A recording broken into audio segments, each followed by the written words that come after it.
ನನಗಿದು 4 ವರ್ಷದ ಜರ್ನಿ. ಮೊದಲನೇ ಸೀರಿಯಲ್ ನಂದು ಪುಟ್ಟಕ್ಕನ ಮಕ್ಕಳು.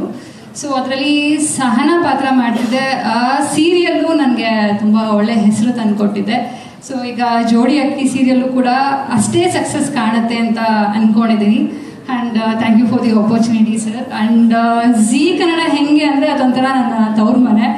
ಸೊ ಐ ಥಿಂಕ್ ತವ್ರ ಮನೆ ಅಂತಲೂ ಹೇಳ್ಬೋದು, ಗಂಡನ ಮನೆ ಅಂತಲೂ ಹೇಳ್ಬೋದು. ಬಿಕಾಸ್ ನಾನು ನೋಡ್ತಿದ್ರೆ ನಾನು ಇಲ್ಲೇ ಪರ್ಮನೆಂಟಾಗಿ ಇರ್ತೀನಿ ಅಂತ ಅನಿಸ್ತಿದೆ.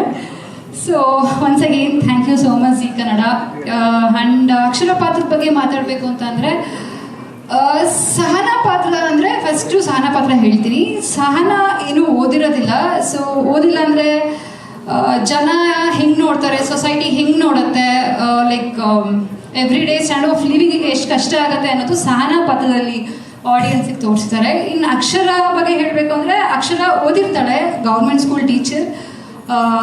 ಹೆಂಗೆ ಅಂದರೆ ಎಲ್ಲ ಹೆಣ್ಮಕ್ಳಿಗೂ ಇನ್ಸ್ಪಿರೇಷನ್ ಆ ಪಾತ್ರ. ಎಜುಕೇಷನ್ಗೋಸ್ಕರ ಫೈಟ್ ಮಾಡ್ತಾಳೆ. ಸೊ ಇಂಡಿಪೆಂಡೆಂಟ್ ಆಗಿರಬೇಕು ಅಂತ ಜನಗಳಿಗೆ ತೋರಿಸ್ಕೊಡ್ತಾಳೆ. ಸೊ ಎರಡೂ ಪಾತ್ರ ತುಂಬ ಚೆನ್ನಾಗಿದೆ. Hoping for the best.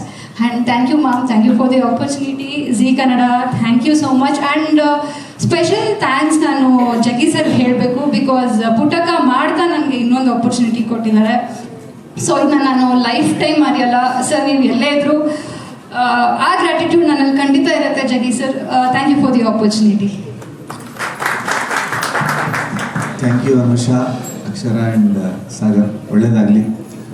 ನಾವು ನಿಮ್ಮ